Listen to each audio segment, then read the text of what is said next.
Military conflicts, capable of reshaping the destinies of entire peoples and influencing the course of history, have always captivated researchers. One such significant event is the Battle of the Catalaunian Plains, which unfolded in 451 AD and is rightly considered one of the largest battles of late antiquity. On the vast plains of modern-day France, two opposing forces converged, representing two disparate worlds. On one side stood the Western Roman Empire, in decline and weakened by internal strife, corruption, the relentless pressure of barbarian tribes, and territorial losses. Yet, it still possessed sufficient power to forge coalitions and offer resistance to its enemies. Opposing it was the formidable might of the Huns under the leadership of Attila, whose swift mounted warriors, armed with deadly bows, struck terror into the inhabitants of vast territories, from the eastern reaches of Europe all the way to Rome itself. The Battle of the Catalaunian Plains was not merely another episode during the twilight of the Roman Empire, but a genuine turning point in history. Prior to this engagement, Attila was considered an unconquerable warlord whose conquests seemed unstoppable. However, the Catalaunian Plains demonstrated that even the scourge of God could be halted. This clash not only freed Gaul from the Hunnic yoke, but also postponed Rome's eventual downfall, creating conditions for the formation of Europe's future political structures, drawing upon both Roman and Germanic legacies. The Battle of the Catalaunian Plains, which occurred in the distant year 451 AD, is rightly regarded as one of the most pivotal moments in European history. Herein, the reader will delve into previously unknown details of this colossal engagement. They will witness how a once mighty yet decaying empire managed to unite former adversaries to collectively confront a common threat. The reader will discover the military stratagems and tactical maneuvers employed by the Romans and Visigoths to withstand the onslaught of the Hunnic horde, and analyze how Attila's sudden demise and the subsequent collapse of his empire fundamentally reshaped the political map of the European continent. Human history is replete with instances where the course of events changed in an instant. At times, everything hinged on a single day, one fateful decision, or a solitary bloody confrontation. And in 451 AD, on the Catalaunian Plains, the future of Europe hung by the finest of threads. To truly appreciate the scale of the Battle of the Catalaunian Plains, one must immerse themselves in the historical context of that era. The Golden Age, when the Roman Empire held undisputed sway over the Mediterranean, was long past. By 451 AD, the Western Roman Empire was but a pale shadow of its former glory. Insoluble internal contradictions gradually eroded it from within. Inept emperors succeeded one another on the throne, corruption gnawed at the state apparatus, and the aristocracy was more concerned with safeguarding its own privileges than with the welfare of the state. Rome's economy lay in ruins. The tax system, which once funded roads, aqueducts, and the upkeep of the army, now barely coped with financing the legions. Many provinces had slipped from control, and peasants fled in droves to barbarian chieftains who offered them protection in exchange for loyalty. Rome had ceased to be the center of the world, becoming a weakened city, desperately reliant on the support of its generals and fragile allies. Adding to these aforementioned difficulties was another serious challenge: the relentless pressure from barbarian tribes. In the 5th century, peoples such as the Visigoths, Vandals, Suebi, and Burgundians invaded imperial territory and established settlements on its lands. Some resorted to force, while others acted as foederati, receiving land from Rome in exchange for military assistance. Consequently, The empire increasingly relied not on Roman citizens, but on armies composed predominantly of foreigners pursuing their own objectives. In these challenging circumstances, Gaul, a territory roughly corresponding to modern-day France and parts of Germany, found itself at the epicenter of the struggle. This region held particular significance due to its fertile lands, well-developed trade routes, and strategic location, making it crucial for the survival of the Western Empire. The loss of Gaul would have meant the isolation of Italy, the last bastion of Roman authority, and would have opened the way for a devastating invasion. Emperor Valentinian, who reigned during that period, was more of a nominal figure.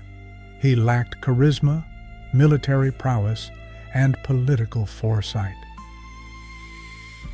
The de facto defense of Rome fell upon the shoulders of one of its most distinguished generals, Flavius Aetius, a man who, despite the internal divisions and the empire's weakening, became its last hope against Attila.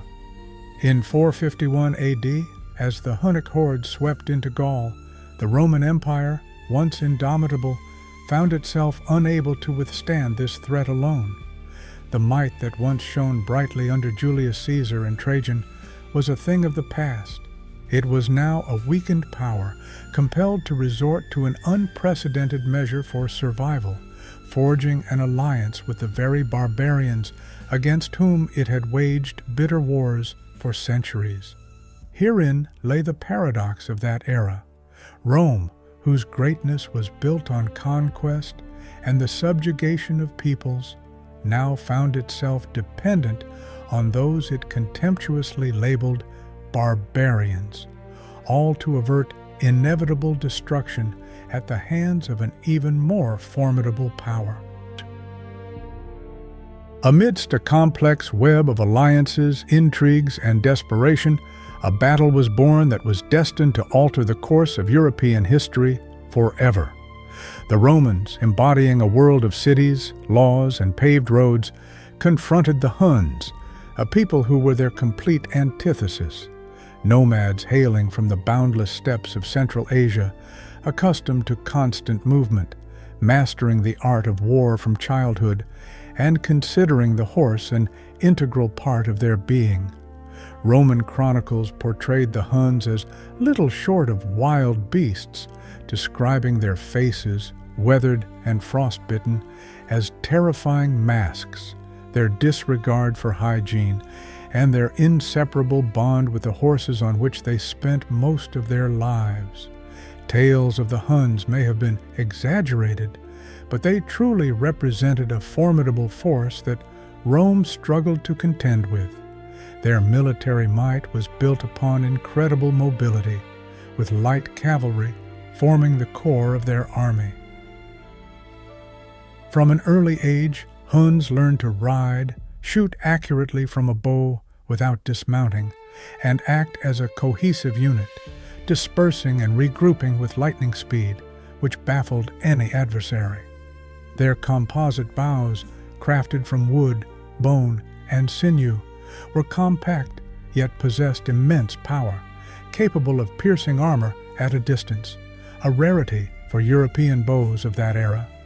However, the true genius of the Huns lay in their tactical methods, which were based on terror. They did not confine themselves to attacking military targets, but ruthlessly ravaged cities, burnt crops, enslaved inhabitants, leaving behind only ashes and desolation. This was not merely warfare, but a meticulously orchestrated spectacle of terror, designed to paralyze the will to resist in subsequent cities. News of the Huns' approach spread faster than they did, sowing panic and despair. At the head of this military machine stood a leader who seemed invincible, Attila, dubbed by the Romans the Scourge of God. He was not simply a barbarian chieftain, but a man with far-reaching plans to forge an empire stretching from the Asian steppes to the very heart of Europe. Under his leadership, the Huns transformed from a disorganized threat into one of the most formidable forces of the ancient world. Attila skillfully combined the ferocity of his warriors with outstanding political acumen. He unerringly identified the opportune moment for attack, skillfully conducted negotiations, and artfully sowed discord among his enemies. The Romans paid him immense tribute merely to avert invasion, while Byzantine emperors recognized him as an equal, understanding that open confrontation could cost their cities their very existence. Why did Attila target Gaul specifically? This region represented far more than just a source of resources. As the economic and agrarian heartland of the Western Empire, Gaul, with its fertile lands, rivers, and trade arteries, held strategic importance. Conquering this territory would have meant severing Rome from vital resources, undermining its power, and potentially opening a direct route to the Eternal City itself.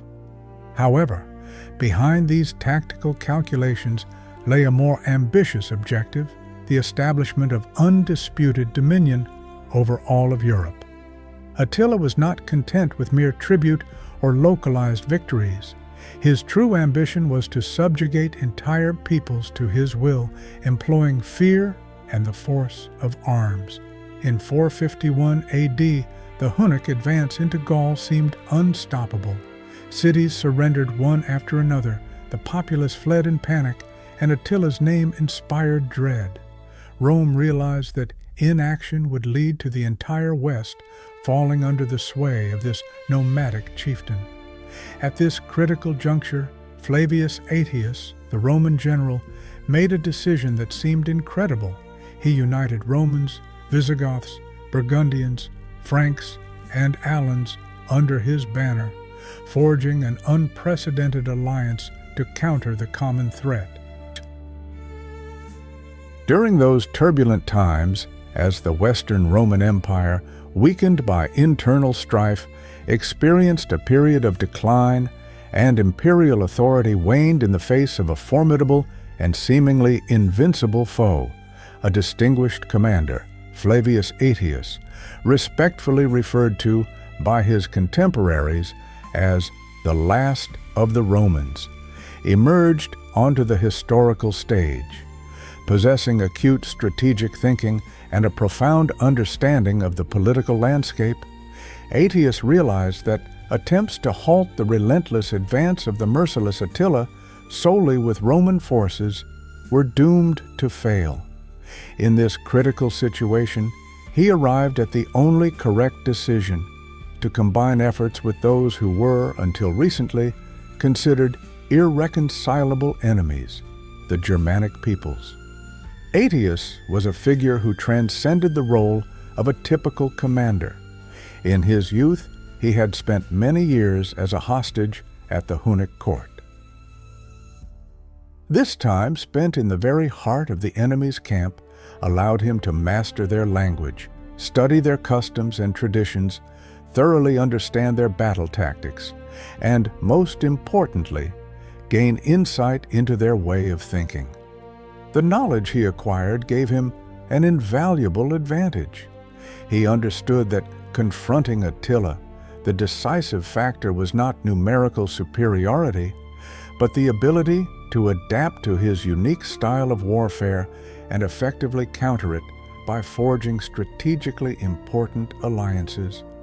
Drawing on his extensive experience, Aetius managed to present himself to the Germanic chieftains not as an arrogant Roman commander accustomed to giving orders, but as a pragmatic negotiator seeking mutually beneficial cooperation. He fully understood that Rome was no longer in a position to dictate its will to other peoples. It was essential to convince them that uniting forces against Attila was a matter of survival for everyone. At a critical juncture in history, when the shadow of the Hunnic threat loomed over the Western Roman Empire, the Visigoths became Rome's first and perhaps most crucial ally. This was a people who had once posed a serious danger, but now viewed the situation in a different light. Just a few decades earlier, in 410 AD, led by Alaric, they had unleashed a terrible sack upon the very heart of the empire, the Eternal City. However, times change, and under the wise leadership of King Theodoric I, the Visigoths realized that a Hunnic conquest of Gaul would inevitably jeopardize their own kingdom. The formation of this alliance was by no means simple, as mutual distrust between Romans and Visigoths ran deep in history. Nevertheless, Theodoric proved himself a pragmatic and far-sighted leader. He made the decision to unite forces with Aetius, understanding that the Hunnic threat was far more perilous than any past disagreements with Rome. Other peoples inhabiting the region also joined this alliance: the Alans, renowned for their equestrian skills, whose lands lay directly in the path of Attila's advancing forces; the Burgundians, who had settled in what is now Switzerland and eastern France; and the Franks, who were gradually consolidating their positions in the north. Each of these peoples possessed unique customs, languages, and battle tactics. Some were distinguished by iron discipline, others by ferocity and unstoppable momentum in direct clashes, while still others were famed for their mastery of cavalry charges. The task of uniting all these forces under a single command seemed virtually impossible. Coordinating the actions of such a disparate coalition was akin to conducting a choir where each performer sang their part in their own language. A long-standing feud bound the Visigoths and Burgundians. Constant tension existed with the Franks, and there was perpetual distrust towards Rome. Yet Aetius, thanks to his political acumen and persuasive abilities, managed to preserve unity by conveying a clear and compelling message to everyone: if we act in disarray, Attila will destroy us one by one. Only together can we offer him worthy resistance. Thus was born one of the most astonishing alliances in the history of the ancient world. Romans and barbarians, setting aside old grievances, stood shoulder to shoulder, united by a pervasive dread of a formidable enemy whose might seemed insurmountable. The coalition that had formed was astounding in its scale. Ancient chronicles attest to approximately 50,000 Roman and allied warriors ready to repel a comparably sized army of Huns and their subject peoples. In total, around 100,000 individuals converged on the eve of one of the bloodiest battles of that era. At this fateful moment, imperial regalia and long-held grudges lost their significance.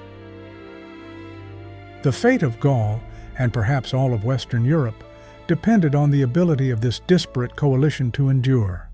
And so, despite underlying tensions, Romans, Goths, Franks, Burgundians, and Alans converged on the Catalaunian Plains, a place destined to become a symbol of blood, valor, and predestination. At dawn on 20th of June 451 AD, the Catalaunian Plains, located in modern-day Champagne, France, transformed into a colossal arena of battle. On one side stood the forces of the Roman Gothic coalition, whilst on the other, Attila himself led the Huns, supported by subjugated peoples such as the Ostrogoths and Gepids. Every commander understood that the outcome of this engagement would determine not only dominion over Gaul, but also the future political and cultural trajectory of Europe. A clash of titans was brewing on Europe's political stage, and the commanders Aetius and Theodoric demonstrated strategic foresight by taking responsibility for selecting the site of the decisive battle.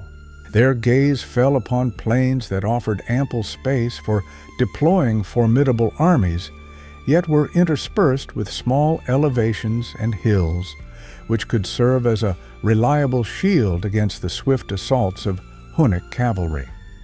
This choice of battlefield was no mere coincidence, but a meticulously planned tactical maneuver. The primary objective of the Allied forces was to strip the Huns of their main advantage, high mobility, achieved through the use of light cavalry and accurate horse archers. Attila, renowned for his cunning and unparalleled strategic thinking, immediately grasped the full complexity of the task before him. Nevertheless, he remained confident in the unwavering strength of his army and its ability to adapt to any, even the most unfavorable, conditions. He had a history of victories over countless enemies across diverse landscapes and had no doubt that triumph awaited him once again. On the right flank of the Allied forces were positioned the mighty Goths, personally led by their king, Theodoric III. Their battle-hardened warriors constituted a formidable force, composed primarily of heavy infantry. They formed an impregnable shield wall, ready to repel the Huns' initial devastating assault. Behind them, as a reserve, was deployed the elite Gothic cavalry, commanded by Theodoric's valiant son, Thorismund. At the very center of the battle formation, the Alans took their positions, a warlike people renowned for their skilled horsemen and fearless warriors. Their role in the impending battle was truly critical, for they faced Attila himself and his elite Hunnic troops. The Alans well understood that they had no right to retreat, for in the event of defeat, their homelands would be put to fire and sword. It was for this reason they were ordered to fight to the last drop of blood, sparing neither themselves nor the enemy. On the left wing, the Roman legions under Aetius, reinforced by detachments of Franks and Burgundians, displayed exemplary discipline. Although the former grandeur of the Roman war machine was a thing of the past, the soldiers maintained a high state of combat readiness and employed effective tactical methods, particularly in dense formations. The Hunnic army constituted a formidable force. Attila occupied the central position, surrounded by his personal guard and elite cavalry. It was here, at the epicenter of the impending battle, that he intended to personally lead the assault, believing his presence would inspire his warriors and strike fear into the enemy. On the left flank, he positioned the Ostrogoths, who were destined to clash with the Visigoths. Attila anticipated that the long-standing animosity between these Germanic peoples would serve as an additional impetus for a fierce engagement. On the right flank, he placed the subjugated Franks and Gepids, whose role was to contain the Roman and Allied advance. Tension reached its peak. The opposing armies stood frozen, facing each other across a distance of approximately 1 kilometer. Warriors furiously clanged weapons against shields, horses neighed restlessly, and the air was thick with dust and the premonition of an inevitable clash. Every soldier understood that they were partaking in one of the most extensive battles ever witnessed on Gallic soil. Around 100,000 warriors braced themselves for an encounter that promised to be protracted, merciless, and bloody. According to historical accounts, before the battle commenced, Attila addressed his warriors with a speech brimming with confidence in their destiny. He declared that on this very day, Roman dominion would crumble and that they were destined to conquer all of Europe, for the fate of the world lay in their hands. Simultaneously, Theodoric and Aetius urged their soldiers to offer unified resistance, emphasizing that the battle was not for Rome or the Goths, but for their own families, lands, and freedom. Thus, beneath the summer sun, the drums of war reverberated, heralding an inevitable clash. As the sun began to dip towards the horizon, Attila gave the order that unleashed the full fury of the Huns upon the Catalaunian Plains. Thousands of Hunnic horsemen, renowned for their speed and accuracy, galloped forward, creating a deafening din. The thunder of hooves striking the ground caused the earth to vibrate, as if an earthquake had swept across the plain, a sound that instilled terror from the Asian steppes to the very gates of Constantinople. In the very center of the battlefield, the Alans bore the brunt of the initial assault. Under a hail of arrows, fired with astonishing precision from Hunnic bows, the Alan warriors and horsemen faltered. Many fell, struck down by arrows even before the hand-to-hand combat began. Nevertheless, they fought with the ferocity of those defending their homes. As they retreated, they did so slowly, striving to prevent a breach in their lines. The Huns offered no respite. Immediately following the arrow barrage, their heavy cavalry crashed into the center of the Allied forces. The impact was so powerful that, for a moment, it seemed the Roman and Gothic ranks would be completely overwhelmed. On the right flank of the battle, King Theodoric I of the Visigoths, like a granite rock, held back the enemy's assault, forming an impenetrable shield wall.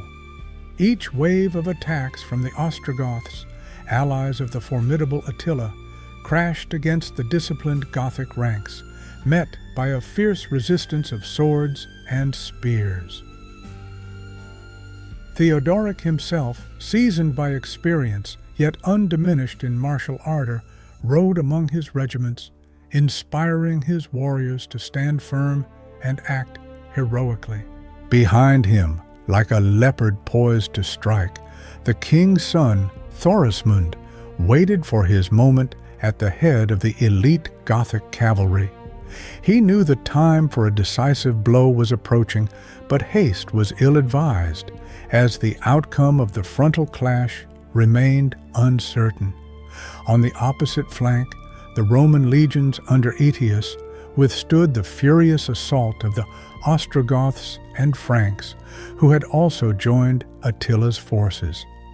Despite the enemy's numerical superiority, the battle-hardened legionaries displayed iron discipline and unwavering resolve. Armed with large shields and long spears, they formed an almost impregnable barrier, against which waves of enemy attacks broke. For every volley of enemy arrows, the Romans responded with organized and deadly counterattacks. Roman and Burgundian archers, sheltered behind the heavy infantry, unleashed volleys of arrows upon the Hunnic ranks, sowing death and panic. Arrows, spears, and javelins whistled through the air, like sinister harbingers of an impending storm, while heavy infantry on both sides stood frozen in tense anticipation of the inevitable clash. However, what appeared to be a straightforward frontal confrontation was, in fact, only part of Attila's cunning plan. Following an initial thrust into the center, he ordered a portion of his cavalry to outflank the enemy, aiming to encircle and destroy the Visigoths and Romans. His strategic objective was to breach the enemy's formation in the center with a powerful charge of Hunnic cavalry, while simultaneously enveloping the flanks, thereby depriving the adversary of maneuver and inflicting a crushing defeat. At the most critical juncture of the battle, it seemed the alliance faltered. The Alanic forces, positioned in the center, were compelled to retreat under the pressure of superior numbers, and the coalition's flanks began to experience severe strain. Many observers were already predicting an inevitable Hunnic victory, yet the Allies demonstrated resilience and showed no intention of yielding. The Alans, suffering heavy casualties, managed to hold back the Hunnic assault, allowing the Roman and Visigothic legions to reform their ranks. In response to the hail of enemy arrows, the coalition's archers, shielded by their comrades, returned fire. The battlefield devolved into a veritable hell. Thousands of warriors engaged in a fierce struggle amidst clouds of dust, deafening shouts, and the clang of clashing swords. In this general melee, it was virtually impossible to distinguish where one's own lines ended and the enemy's began. The battle raged with unabated fury for several hours. The Huns maintained their assault, the Visigoths launched desperate counterattacks, and the Romans offered stubborn resistance. And in the very heart of this chaos, an unforeseen turn of events was brewing, destined to alter the entire course of the battle: the tragic demise of the monarch. In the thick of the battle, as the Ostrogothic forces, Attila's allies, repeatedly assailed the Visigothic ranks, an event occurred that shook the coalition's morale.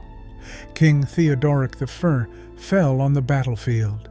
Historical chronicles diverge on the circumstances of his death.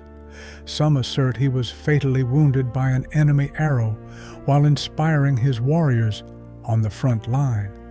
Others suggest he lost his balance and fell from his horse, subsequently being trampled by his own comrades in the general confusion of the engagement. News of the monarch's death plunged the Visigoths into a state of furious disarray. The tidings of Theodoric's demise swiftly spread through the allied ranks on the right flank, creating momentary chaos that threatened to open a gaping breach in their defense. The Visigothic warriors, overcome by despair and fury, wavered. For many, the battle's outcome seemed predetermined. How could they continue fighting, having lost the leader who had guided his people through the thorns of exile and uncertainty? Attila, who had foreseen such a scenario, exulted. His design had surpassed his boldest expectations. By weakening the Alanic-held center and applying pressure on the Visigoths, he had calculated that the news of a leader's death would deliver a devastating blow to the coalition's morale. However, events unfolded differently. Thorismund, Theodoric's son, displaying remarkable resolve, seized the reins of command. Leaping onto his horse, he led the Visigothic cavalry and, scorning retreat, charged furiously against the Ostrogoths. The impact was terrible. Blinded by rage at the death of their king, the Visigothic horsemen crashed into the enemy with relentless force. The Ostrogoths, stunned by the ferocity of the counterattack, began to fall back. Thorismund's audacious sally not only halted the enemy's advance, but also breathed new hope into the Visigothic ranks, who re-engaged with renewed vigor. Simultaneously, the Romans under Aetius, seizing upon the confusion, intensified their assault on the left flank.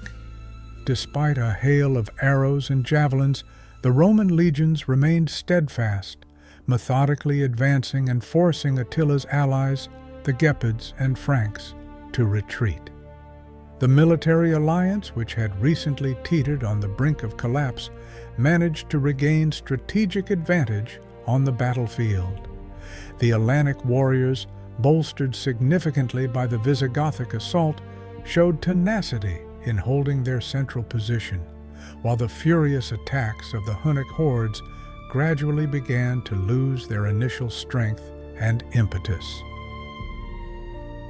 From his command post, situated in the very thick of the battle, Attila watched the unfolding events with growing irritation. He had naively believed that Theodoric's death would inevitably break the enemy's morale. However, in reality, this tragic event only ignited an indomitable fury and thirst for vengeance in their hearts. For the first time in his long and triumphant career, the formidable scourge of God found himself in a situation where his honed tactical maneuvers proved incapable of crushing the enemy's resistance. Despite this, Attila had no intention of capitulating. He ordered fresh, even fiercer attacks, striving to breach the coalition's central defensive line at any cost. But they, in turn, displayed remarkable cohesion and fortitude. The battle continued for many hours, from the midday heat until dusk, transforming into a chaotic maelstrom of blood, dust, and fire. As night fell, the battlefield appeared to witnesses as a sinister tableau, as if lifted from the pages of Dante's Divine Comedy. Thousands of fallen warriors littered the plain, dead horses blocked the paths, and the air was heavy with the metallic scent of blood and the acrid smoke of raging fires. Both armies fought with unprecedented ferocity, yet neither side managed to achieve a decisive advantage. The crucial point was that, for the first time in many years, the Huns had failed to impose their undisputed dominance on the battlefield. The Battle of the Catalaunian Plains raged from dawn till dusk. As night fell, the din of battle subsided, replaced by the groans of the wounded and the crackling of torches. Neither the Roman legions nor the Visigothic cavalry wavered, and the Hunnic hordes, despite desperate assaults, failed to break the combined forces.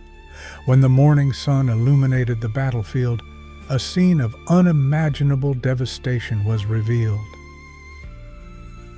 Tens of thousands of warriors, Huns, Romans, Visigoths, Ostrogoths, and Alans, lay dead on the plain. The ground was soaked with blood and mud, and the stench of death hung heavy in the air. Chroniclers of that era describe this dawn as an apocalyptic sight. Piles of bodies, mangled remains of horses, and broken weaponry transformed the field into a colossal open-air cemetery. This horrific scene bore witness not only to the battle's ferocity, but also to the terrible price paid by both sides. Assessing the scale of his losses, Attila summoned his warlords. He realized that continuing the battle could lead to disaster. Although the Hunnic army still represented a formidable force, it was exhausted, its Germanic allies were demoralized, and its aura of invincibility had been severely tarnished. Suddenly, like a bolt from the blue, Attila, hitherto considered invincible, made an unexpected tactical move. He retreated. His army withdrew to a fortified camp, from where it began its return to the lands of the Danube, into the very heart of his empire. And while this was not a complete rout, after which an army ceases to exist, it was a heavy blow to the morale and political influence of the Hunnic leader. For the first time in the history of his conquests, Attila faced serious resistance. The combined forces of the Romans and Visigoths had proven that his might had its limits. At the same time, the Roman general Aetius faced a difficult task. The Visigoths, under their new king Thorismund, who had succeeded Theodoric, killed in battle, eagerly sought to pursue and destroy the retreating Hunnic forces. However, Aetius was in no hurry. He fully understood that the complete annihilation of the Hunnic army would lead to an excessive strengthening of the Visigoths, who could in the future become a new threat to Rome. An astute strategist, he decided to allow Attila to depart, guided not by the pursuit of military glory, but by considerations of maintaining the balance of power in the region. For some, this decision seemed a mistake. For others, a stroke of genius that allowed a fragile control over the various peoples to be maintained. The outcome of the Battle of the Catalaunian Plains is shrouded in uncertainty, failing to declare an absolute victor. The Roman Empire, having united its allies, could legitimately claim its resilience and successful containment of Attila's assault, which was undoubtedly true. The Hunnic hordes, for their part, could assert that they had avoided complete annihilation, maintaining the order of their ranks during their retreat. However, the undisputed result of this bloody engagement was the shattering of the myth of Attila's invincibility. The formidable scourge of God was no longer perceived as an unassailable force, and this crack in his reputation would play a decisive role in subsequent events. The first and most tangible consequence of the battle was its psychological impact. For many years, the Huns had instilled terror, presenting themselves as an invincible, almost supernatural force, capable of erasing cities from the map and effortlessly crushing entire armies. But on the Catalaunian Plains, this fearsome image was shattered. Although Attila's army was not annihilated, for the first time it was compelled to retreat before the combined forces of the Romans, Visigoths, and other peoples. This retreat heralded the decline of his renown as an unstoppable conqueror. Subjected peoples began to question the wisdom of remaining under his rule, leading to a weakening of his empire's unity. The triumph of the combined forces ultimately proved to be a bitter Pyrrhic victory. The Visigothic monarch Theodoric met his death on the battlefield, a devastating blow to the morale of his subjects. His heir, Thorismund, ascended the throne, inheriting alongside the crown the arduous task of preserving the unity of the Visigothic people during a period of profound grief and upheaval. For Rome, the victory also brought no complete relief. Although Aetius had succeeded in defending Gaul and halting Attila's advance, the empire's fundamental weakness remained apparent. The Roman army increasingly relied on alliances with barbarian tribes, and its capacity to independently resist threats had all but vanished. The very next year, in 452 AD, Attila once again launched military operations, this time within the territory of Italy.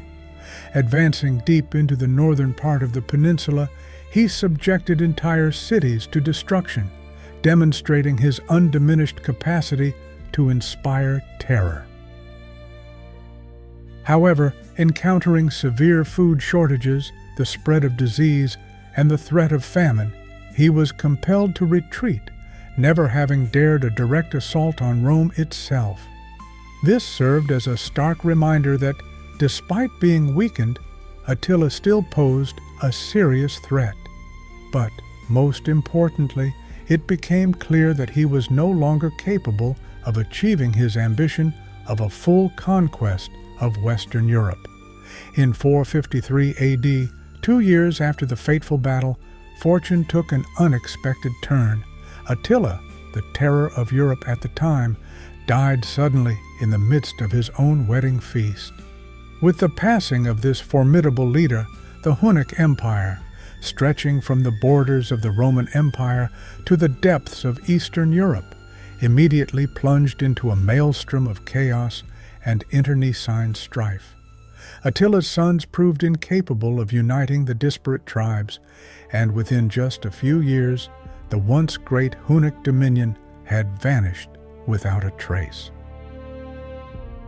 Thus, less than 2 decades after the Battle of the Catalaunian Plains, the name of Attila, which had instilled terror in nations, was consigned to oblivion, leaving behind only a gaping power vacuum that other Germanic kingdoms were quick to fill. But beyond its immediate consequences, the Battle of the Catalaunian Plains taught a lesson that remains relevant to this day. Unity in the face of a common threat can fundamentally alter the course of history. Romans and Visigoths, who had been adversaries for generations, united their efforts and stood shoulder to shoulder to repel a common enemy. This example of cooperation between disparate peoples laid a solid foundation for the formation of medieval Europe. Furthermore, The victory on the Catalaunian Plains ensured the preservation of key elements of the Roman legacy, law, administrative systems, and developed infrastructure, which might have been irrevocably lost under the onslaught of Hunnic nomadic rule. Without this triumphant victory, the cultural and political map of Europe might have looked entirely different. The Battle of the Catalaunian Plains was not merely an episode in military history. It became the quintessence of a fading empire's crisis, the boundless ambitions of a warlord intent on conquering Europe, and the capacity of diverse peoples to set aside their differences in the face of a common threat. Although the Western Roman Empire could not avert its tragic end, collapsing under barbarian pressure just a quarter century later, in 476 ADE, the Battle of the Catalaunian Plains granted it a chance to prolong its existence. This allowed Rome to bequeath to future generations a rich cultural, political, and legal legacy, which subsequently profoundly influenced the formation of European identity. Attila's defeat in Gaul served as testament to the limitations of his power. His sudden death and the subsequent disintegration of his vast empire demonstrated that even the most formidable conquerors are mortal, and their triumphs can be fleeting. Attila, dubbed the Scourge of God, remained in the annals of history, not as a conqueror of the West, but as a leader whose threat compelled peoples to unite who, under other circumstances, would never have fought together. Today, looking back at the past, the Catalaunian Plains serve as a reminder that the course of history is shaped not only by the might of armies, but also by fateful decisions, forged alliances, and moments when people set aside their differences to confront a common foe. And one inevitably wonders, what if Rome and the Visigoths had been defeated on that fateful day? Would Europe have managed to escape the Hunnic yoke? And how might this have impacted the development of Western civilization? We shall never know the answer to this question, but one thing is clear. Thanks to that battle, the continent embarked upon a distinctly different path.